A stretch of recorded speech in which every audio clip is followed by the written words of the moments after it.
नमस्कार मित्रांनो, एक्झाम जागरवर तुम्हा सर्वांचं पुन्हा एकदा स्वागत आहे. मित्रांनो, आजच्या चालू घडामोडीच्या सत्रात आपण नुकत्याच घडलेल्या घटनांवर आधारित MCQची प्रॅक्टिस करणार आहोत. यातील एक एक प्रश्न अत्यंत महत्त्वाचा आहे. प्रत्येक प्रश्न तुम्ही देखील सोडवायचा प्रयत्न करा. येणाऱ्या एक्झाममध्ये या प्रॅक्टिसचा तुम्हाला निश्चित फायदा होईल. चला तर आपण आजच्या सत्राला सुरुवात करूया. पहिला प्रश्न पहा. भारतातील पहिल्या सर्वात खोल जुळ्या भूतापीय विहिरी कोठे सुरू करण्यात आल्या? या प्रश्नाचं उत्तर आहे पर्याय क्रमांक 4, म्हणजेच लडाखमधील पुगा खोऱ्यात या 2 भूतापीय विहिरी सुरू करण्यात आल्या आहेत. या विहिरींचं उद्घाटन 17 जुलै रोजी लडाखचे नायब राज्यपाल VK सक्सेना यांच्या हस्ते करण्यात आलं. या दोन्ही विहिरींची निर्मिती ONGC द्वारे करण्यात आली असून या विहिरीची खोली किती आहे? तर जवळपास 1000 मीटर इतकी या दोन्ही विहिरींची खोली आहे. बरं, या विहिरींचा नेमका फायदा काय? तुम्हाला इमेजमध्ये दिसत असेल अशा या 2 विहिरी आहेत. एका विहिरीतून गरम पाणी आणि वाफ बाहेर येते व या वाफेचा उपयोग करून वीज निर्मिती केली जाते. वाफ थंड झाल्यानंतर पुन्हा याचं पाण्यात रूपांतर होतं व हे पाणी वाया न घालवता पुन्हा दुसऱ्या विहिरीद्वारे जमिनीत सोडलं जातं. बरं, असं का केलं जातं? तर नुसतं आपण गरम पाणी बाहेर काढत राहिलो तर भूतापीय जलसाठा कमी होईल आणि जमिनीखालील दाब देखील घटेल आणि काही वर्षांनी येथे ऊर्जा निर्मिती कमी होऊ शकते. त्यासाठी ते पाणी पुन्हा जमिनीत सोडलं जातं. आता हा प्रश्न पहा काय म्हणतो. 22 जुलै रोजी भारतीय नौदलात INS मालवण ही जहाज समाविष्ट करण्यात आली. तर ही कोणत्या वर्गातील दुसरी युद्धनौका आहे हेच आपल्याला सांगायचं आहे. तर INS मालवण ही माहे क्लासमधील युद्धनौका आहे. माहे वर्गातील युद्धनौका असून याची निर्मिती कोचिन शिपयार्ड लिमिटेडद्वारे करण्यात आली व यात 80% जास्त स्वदेशी तंत्रज्ञान वापरण्यात आलं आहे. आणि विशेष बाब म्हणजे कर्नाटकातील कारवार येथे भारतीय नौदलाच्या ताफ्यात हे INS मालवण समाविष्ट करण्यात आलं. आपल्याला असं विचारलं जाऊ शकतं की INS मालवण हे कोणत्या प्रकारचं जहाज आहे?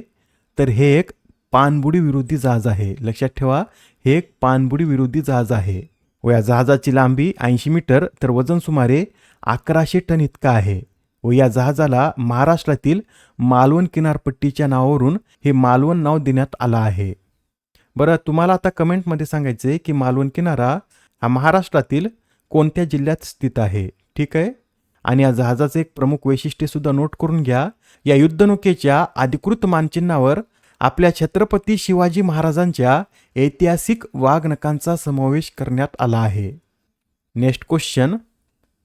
कोणता देश हा WTOच्या मत्स्य व्यवसाय अनुदान करारात सामील होणारा 123वा देश ठरला?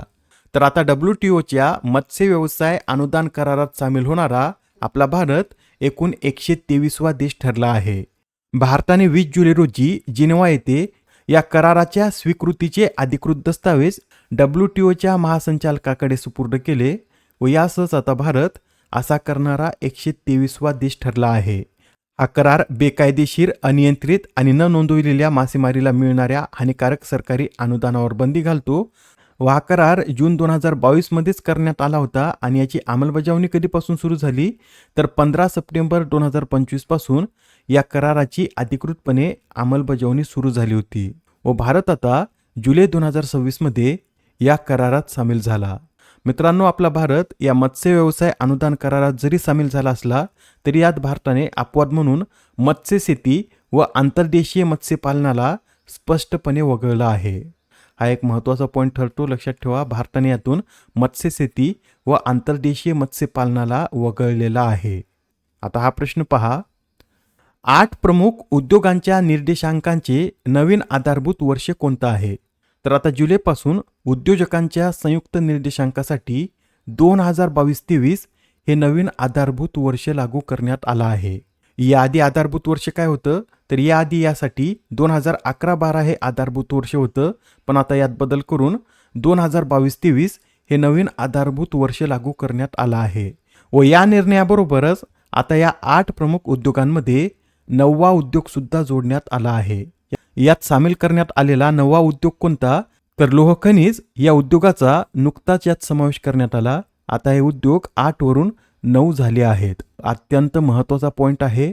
या 8 प्रमुख उद्योगांवर बऱ्याच वेळा एक्झाममध्ये प्रश्न विचारण्यात येतो. तर लक्षात ठेवा, आता यात अजून एक उद्योग सामील झाला असून यातील उद्योगांची संख्या ही 9 इतकी झाली आहे. भारतातील हे 9 कोर उद्योग आहेत व नवीन आधारभूत वर्षानुसार यात सर्वाधिक भारांक हा वीज या उद्योगाला देण्यात आला असून याचा यात भारांक 30.93 इतका आहे. पुढील प्रश्न पहा. 67व्या आंतरराष्ट्रीय गणितीय ऑलिम्पियाडचं आयोजन कोणत्या देशात करण्यात आले? तर या 67व्या आंतरराष्ट्रीय गणितीय ऑलिम्पियाडचं आयोजन चीनमध्ये करण्यात आलं. चीनमध्ये कुठे? तर चीनमधील शांघाय येथे या स्पर्धा पार पडल्या असून भारताने या स्पर्धेत 2 सुवर्ण व 4 रौप्य पदकांसह जागतिक क्रमवारीत 7वा क्रमांक पटकावला आहे. यात भारताला 2 सुवर्ण कोणी पटकावून दिले? तर आरव गुप्ता व एबल जॉर्ज मॅथ्यू या भारतीयांनी या स्पर्धेत भारताला 2 सुवर्ण पदक मिळवून दिले आहेत. आता ही नियुक्ती पहा. यूकेच्या पहिल्या AI मंत्रीपदी कोणाची नियुक्ती करण्यात आली? तर आता यूकेचे पहिले AI मंत्री हे कनिष्क नारायण बनले आहेत. मित्रांनो, हा प्रश्न येणाऱ्या एक्झाममध्ये निश्चित विचारण्यात येईल, कारण यूकेच्या पहिल्या AI मंत्रीपदी नियुक्त होणारे कनिष्क नारायण हे भारतीय वंशाची व्यक्ती आहेत. त्यांचा जन्म बिहारमधील मुझफ्फरपूर येथे नोव्हेंबर 1989 मध्ये झाला होता. त्यांच्या लहानपणीच त्यांचं कुटुंब हे यूकेमध्ये स्थायिक झालं होतं. ते आता यूकेचे नागरिक असून आता यूकेचे पहिले AI मंत्री देखील बनले आहेत. त्यांच्याविषयी अधिक सांगायचं झालं तर जुलै 2024 मध्ये ते वेल्समधील व्हॅल ऑफ ग्लॅमॉर्गन येथून खासदार म्हणून निवडून आले होते व वेल्सचे प्रतिनिधित्व करणारे त्यावेळेस ते पहिलेच वांशिक अल्पसंख्याक खासदार ठरले होते. यांच्याविषयीचे सर्व पॉईंट तुम्ही नोट करून घेतले असतील. तर आता हा प्रश्न पहा. लोकार्नो चित्रपट महोत्सवाचा मानद करिअर पार्डो पुरस्कार कोणाला जाहीर झाला आहे? तर आता लोकार्नो चित्रपट महोत्सवाचा मानद करिअर पार्डो हा पुरस्कार जेम्स ग्रे यांना जाहीर झाला आहे. जेम्स ग्रे हे अमेरिकन चित्रपट निर्माते असून आता 79व्या लोकार्नो चित्रपट महोत्सवात त्यांना हा पार्डो अल्ला कॅरिरा, ज्यालाच मानद करिअर पार्डो पुरस्कार असं म्हटलं जातं, हा पुरस्कार प्रदान केला जाईल. हा पुरस्कार सोहळा कधी पार पडणार आहे? तर 9 ऑगस्ट रोजी स्विस शहरातील पियाझा ग्रांदे येथे हा सोहळा पार पडणार आहे.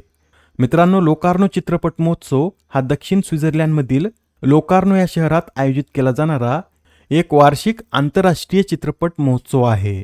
Next question. नीती आयोगाच्या पहिल्या गुंतवणूक अनुकूलता निर्देशांक 2026 मध्ये कोणत्या राज्याने अव्वल स्थान पटकावले? तर आता नीती आयोगाने गुंतवणूक अनुकूलता निर्देशांक 2026 प्रकाशित केला असून यात गुजरात या राज्यानं अव्वल स्थान पटकावलं आहे. यात गुजरातला किती गुण देण्यात आलेत? तर 56.6 गुणासह गुजरात यात पहिल्या क्रमांकावर आहे. आपलं महाराष्ट्र यात कितव्या क्रमांकावर आहे? तर नोट करून घ्या. आपलं महाराष्ट्र 53.7 गुणासह यात दुसऱ्या क्रमांकावर आहे. महाराष्ट्रानंतर तामिळनाडू हे राज्य असून तामिळनाडूला यात 53.3 गुण देण्यात आलेत. बरं, या अहवालात कशाचा अभ्यास करण्यात आला? तर देशातील राज्यांमधील गुंतवणुकीला पोषक वातावरण, आर्थिक शिस्त, उद्योगांसाठीचे अनुकूल नियम या सर्वाचा आढावा या अहवालात घेण्यात आला आहे. पुढील प्रश्न. कोणती कंपनी जगातील सर्वात मोठा दही उत्पादन प्रकल्प उभारणार आहे? तर आता जगातील सर्वात मोठा दही उत्पादन प्रकल्प अमूल या कंपनीद्वारे स्थापन करण्यात येत आहे. बरं, हा प्रकल्प कुठे उभारला जात आहे? तर हा प्रकल्प पश्चिम बंगालमधील हावडा येथील संकरेल फूड पार्कमध्ये उभारला जात आहे व या प्रकल्पाचं नुकतंच भूमिपूजन करण्यात आलं असून हा प्रकल्प अमूल बंगाल डेअरी प्रकल्पाअंतर्गत राबवण्यात येत आहे. आजच्या सत्रामधील शेवटचा प्रश्न पहा. दरवर्षी राष्ट्रीय प्रसारण दिन कधी साजरा केला जातो? तर हा जो राष्ट्रीय प्रसारण दिन आहे हा दरवर्षी 23 जुलै रोजी साजरा केला जातो. बरं, हा दिवस 23 जुलै रोजीच का साजरा केला जातो? तर 23 जुलै 1927 रोजी भारताचे त्या काळचे व्हाईसरॉय लॉर्ड आयर्विन यांनी बॉम्बे येथे पहिल्या रेडिओ स्टेशनचं उद्घाटन केलं होतं. त्याच्या स्मरणार्थ दरवर्षी 23 जुलै रोजी हा राष्ट्रीय प्रसारण दिन साजरा केला जातो. बरं, त्यानंतर भारतीय ब्रॉडकास्टिंग कंपनीचं राष्ट्रीयकरण कधी करण्यात आलं? तर 1930 मध्ये या कंपनीचं राष्ट्रीयकरण करण्यात आलं व जून 1936 मध्ये या इंडियन स्टेट ब्रॉडकास्टिंग सर्व्हिसचं नाव बदलून ऑल इंडिया रेडिओ असं करण्यात आलं होतं व 1956 साली ऑल इंडिया रेडिओचं आकाशवाणी असं नामकरण करण्यात आलं. या आकाशवाणीचं ब्रीदवाक्य काय? तर बहुजन हिताय बहुजन सुखाय असं आकाशवाणीचं ब्रीदवाक्य आहे. या आधीच्या सत्रात तुमच्यासाठीचा प्रश्न होता. देशातील पहिल्या बहुभाषिक संग्रहालयाची निर्मिती कोणत्या शहरात करण्यात येत आहे? या प्रश्नाचं उत्तर आहे पर्याय क्रमांक 2 म्हणजेच कोलकाता या शहरात देशातील पहिल्या बहुभाषिक संग्रहालयाची निर्मिती करण्यात येत आहे. व याचा जो पहिला टप्पा शब्दश्लोक आहे याचं उद्घाटन नुकतंच गृहमंत्री अमित शहा यांच्या हस्ते करण्यात आलं. आजच्या सत्रामधील तुमच्यासाठीचा प्रश्न पहा. AI तंत्रज्ञानावर आधारित भारतातील पहिले बर्ड वॉचिंग आणि पर्यावरणपूरक पर्यटन केंद्र कोणत्या शहरात निर्माण करण्यात येत आहे? आता या प्रश्नाचं उत्तर कमेंटमध्ये देण्याचा प्रयत्न करा. उत्तर चुकलं तरी काय हरकत नाही, कारण ज्यावेळेस तुम्हाला या प्रश्नाचं योग्य उत्तर माहीत होतं त्यावेळेस हा प्रश्न तुमच्या दीर्घकाळापर्यंत लक्षात राहतो. तर आता पुढच्या सत्रात पुन्हा भेटूया. धन्यवाद.